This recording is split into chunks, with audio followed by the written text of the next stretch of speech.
It's 1964. Judo and karate dominate the martial arts world. But in Long Beach, California, martial artists witness a Chinese man demonstrate an unfamiliar martial art known as Wing Chun.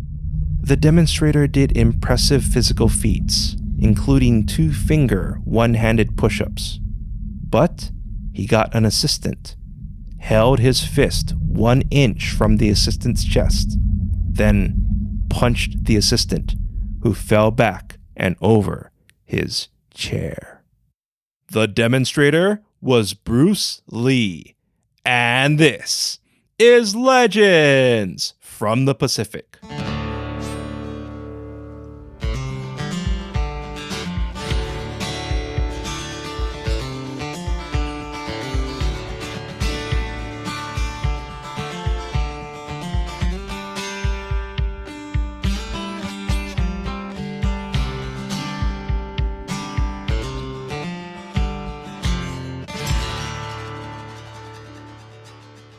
Aloha, and thank you for joining us. This is Legends from the Pacific, episode 60, Understanding the Dragon, Bruce Lee. I am Kamawela Kaneshiro, a native Hawaiian professional writer, speaker, and Comic-Con panelist with extensive film and television experience. I study mythology, I've encountered unusual things, and I'm a geek.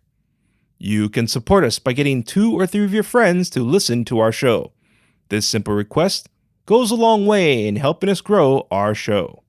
This is the last week for our book's Kickstarter campaign, so back it today.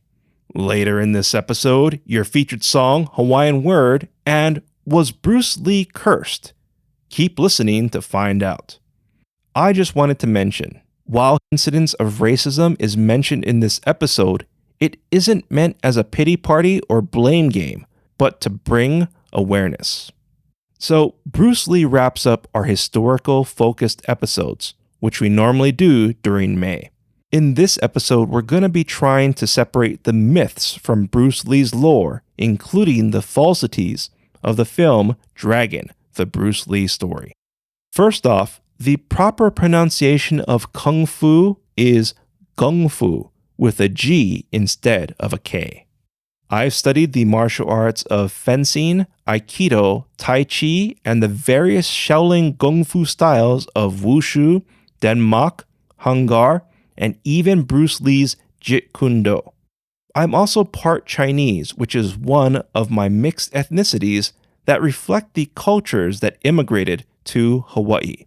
So growing up, I was aware of Bruce Lee, but like I'm sure many of us, I did not understand how Bruce Lee contributed to cultural acceptance.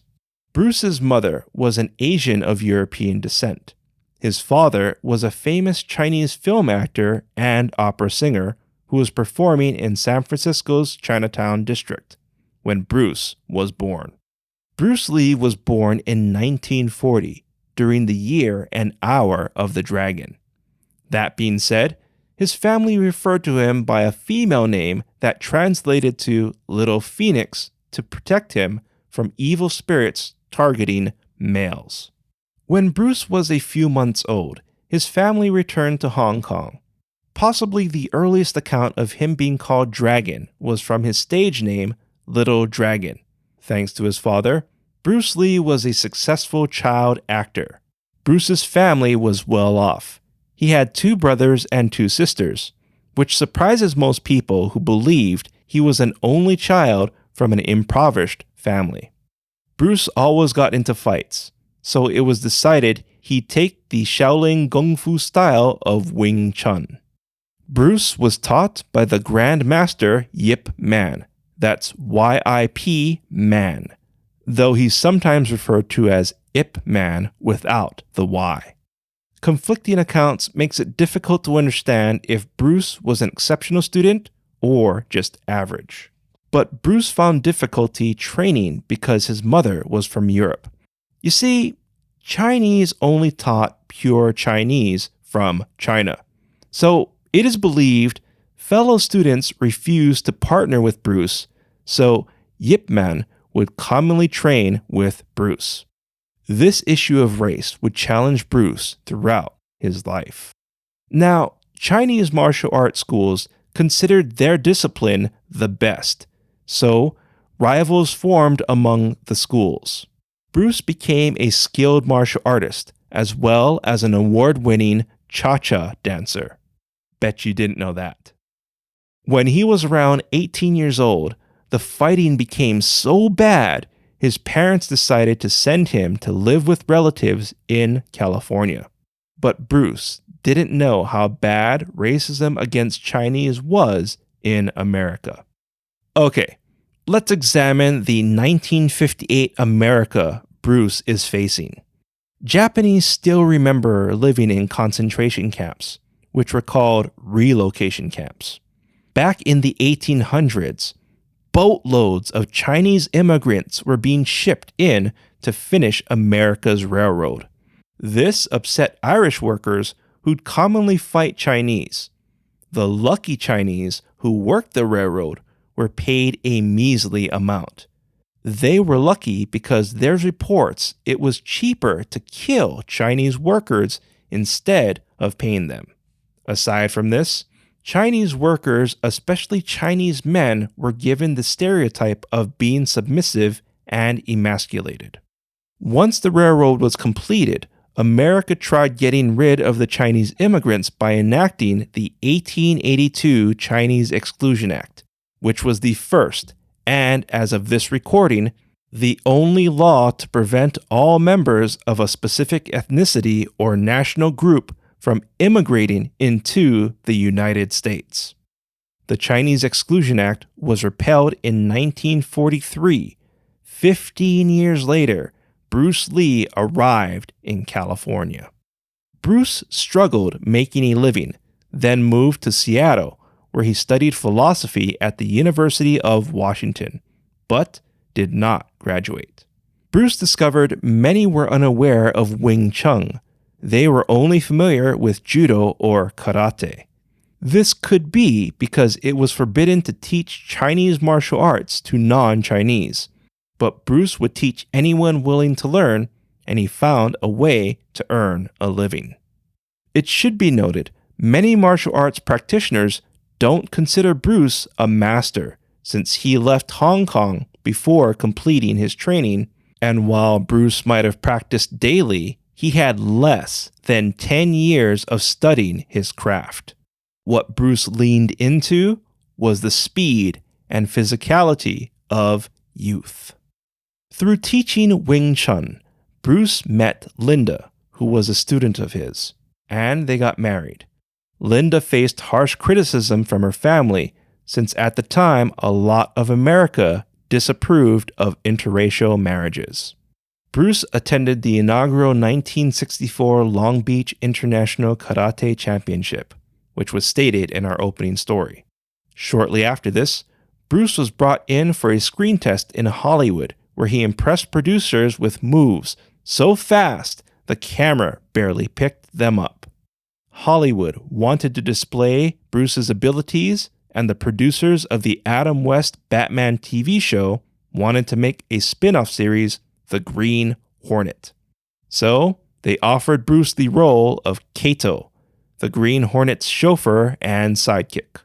While Bruce's martial arts abilities were spotlit, he barely got speaking roles and was paid up to 5 times less than the show's other leads.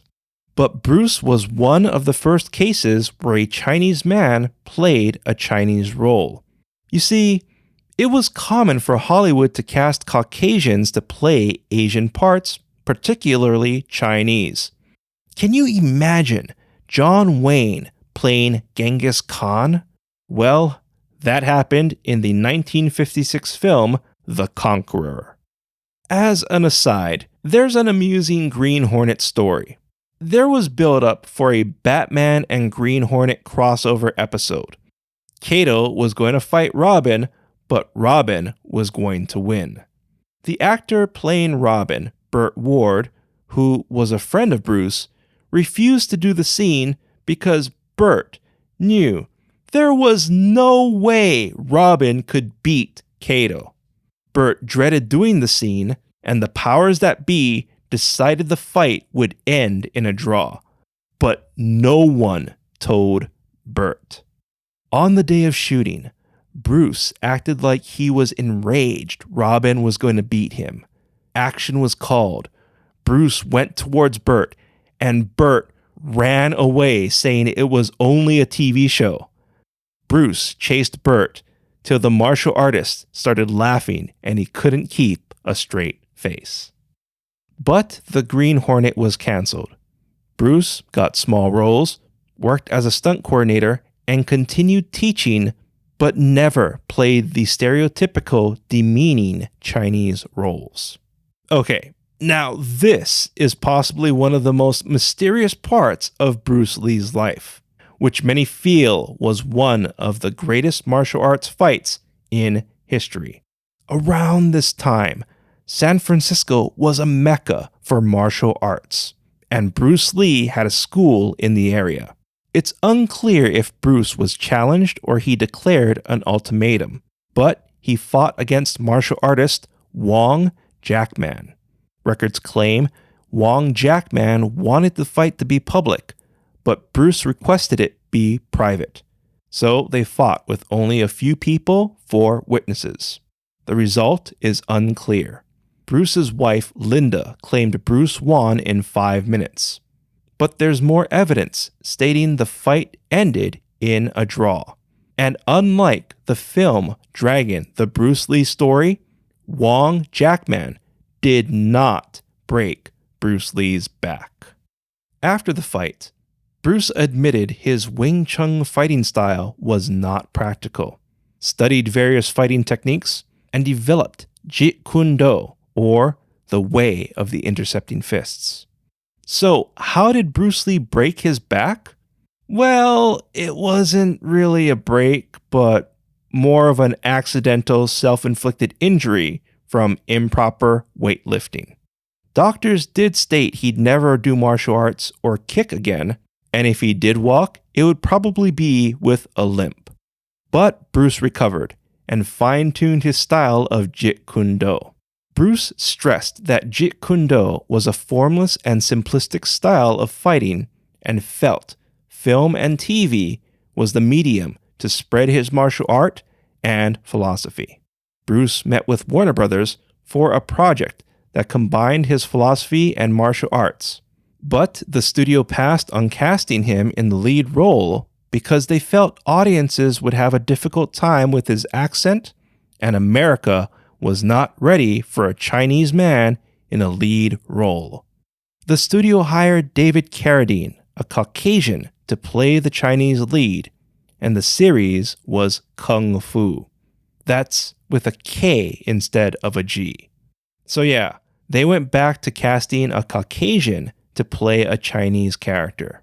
Okay, I'd like to state there's material that claimed the studio created Kung Fu and only called Bruce Lee in for a reading. That being said, Kung Fu's pebble scene, where the master snatches the pebble from the student's hand, apparently was something Bruce Lee did in real life using a penny. Also, the show Warrior claims to be inspired by the writings of Bruce Lee and is about a martial artist living in America during the construction of the railroad. Frustrated with Hollywood, Bruce moved back to Hong Kong with his wife and their son Brandon and daughter Shannon. In Hong Kong, Linda was now the minority, and Bruce teamed up with Raymond Chow to make the movie Big Boss. Big Boss opened in Hong Kong to moviegoers familiar with Bruce Lee as Kato from the Green Hornet, though Hong Kong fans referred to it as the Kato Show.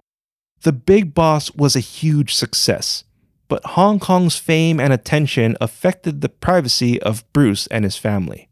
Bruce made 3 more films over 2 years. The Way of the Dragon was next, where Bruce Lee fought against Chuck Norris. Their fight is considered one of the best in cinema. Game of Death followed with Bruce Lee fighting his real-life student, basketball legend Kareem Abdul-Jabbar. Then, Bruce's Hollywood contacts stated they wanted to make a film in Hong Kong and began Enter the Dragon. The studio's involvement put more pressure on Bruce, who saw this as his ticket back to Hollywood. But Bruce fought for more of his philosophy to be in the film, which was incorporated into the film's beginning. Another issue during filming was the Hong Kong and Hollywood crews were encountering friction. Bruce Lee's wife, Linda, became a vital component with getting the film done because she spoke English, Chinese, and knew how to handle Bruce. Many credit her as the reason why Enter the Dragon was completed. As a side note, I always feel she was a vital part in Bruce Lee's life, who is often overlooked. Enter the Dragon needed a lot of extras, so producers hired as many martial artists as they could. However, the martial artists were from different schools who wanted to duel with Bruce. This frustrated the film executives, who just wanted to finish the film instead of waiting for some duel which might injure Bruce. As filming ended, Bruce complained about a headache and experienced seizures. Doctors identified the cause as cerebral edema, a condition where excessive fluid causes brain swelling and pain. Bruce was treated, and after a period of rest, returned to his workout regimen. Bruce complained about headaches, but insisted he was fine.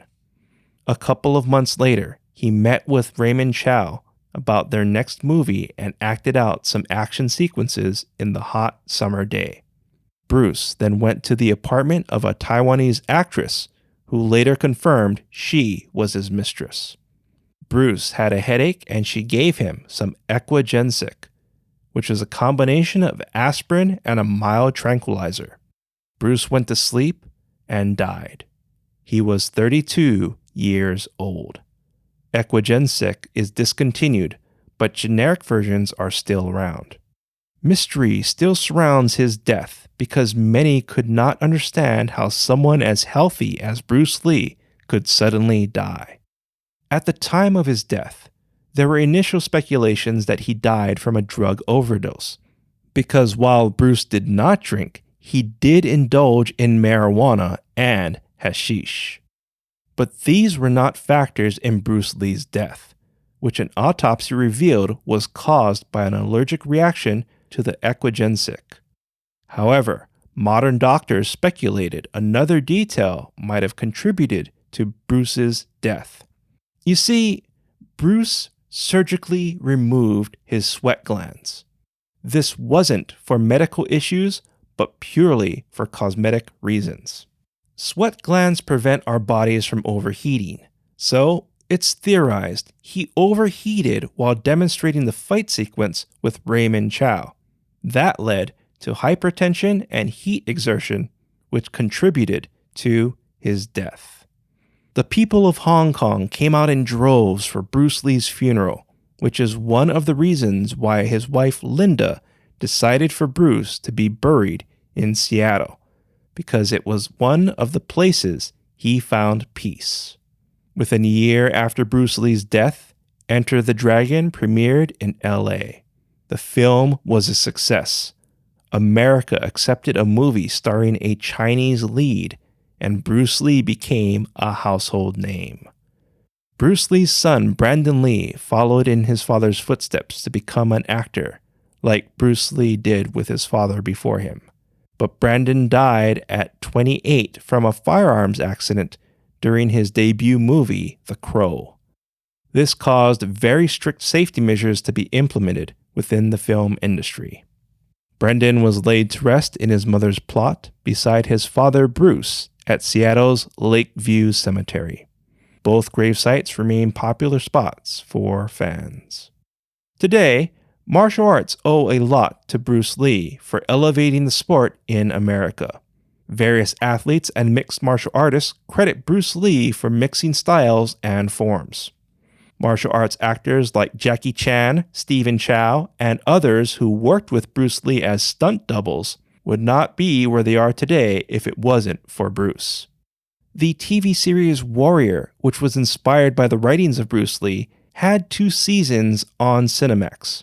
And while it looked like Warrior was going to be canceled, As of this recording, a third season will be produced and distributed through HBO Max.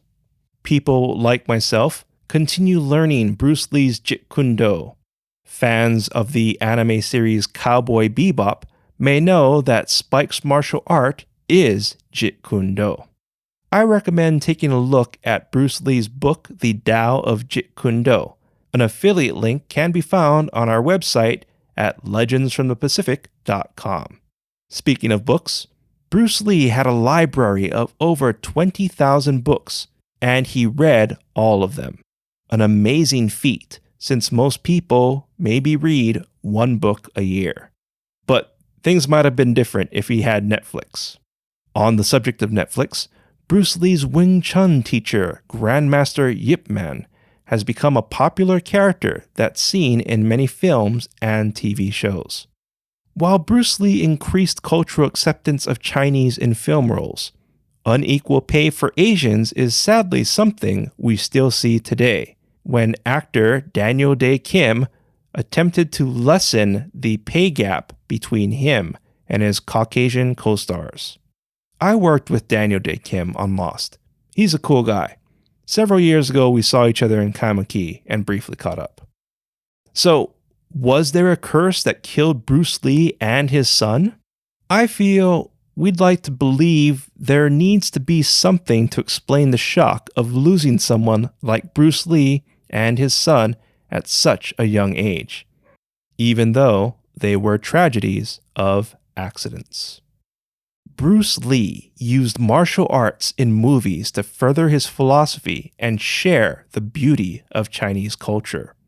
He bridged Eastern and Western cultures and helped alleviate some racism in both countries, even though they considered him an outsider.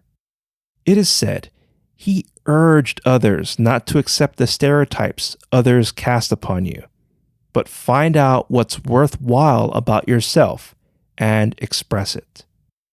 On the subject of race, Bruce Lee was asked how he thinks of himself. He stated, "I want to think of myself as a human being, because under the heavens, under the sky, there is but one family. It just so happens that people are different." If you like what you heard, please give us a rating, write a review, subscribe, follow us, and share Legends from the Pacific with your friends and family. I'd really appreciate it. Please consider supporting our show by becoming a Legends from the Pacific Patreon supporter. Our Patreon supporters enjoy exclusive brand new monthly episodes and other nifty benefits. So become a Legends from the Pacific Patreon supporter today. Also, don't forget to claim your free unaired bonus episode, Hawaii's Faceless Ghost, Mujina, by joining our email list. Our theme song is Mystery by Tavana, courtesy of High Sessions. Sound effects are by Sound Effects Factory. Our music coordinator is Matt Duffy, aka DJ Triple Bypass. Links and show notes can be found on our website, legendsfromthepacific.com, including a link to your featured song, which is Father to Son by Kavika Kahiapo, courtesy of High Sessions. Legends from the Pacific was written, produced, and edited by me, Kamuela Kaneshiro. I also wrote our original stories. Your featured Hawaiian word is Akea Kamai. Akea Kamai means philosophy. An example of Akea Kamai is, you'll learn the teachings of Socrates by studying Akea Kamai. Once again, Akea Kamai is Hawaiian for philosophy. Thank you once again for listening. Mahalo and a hui ho. My son, I wanna be your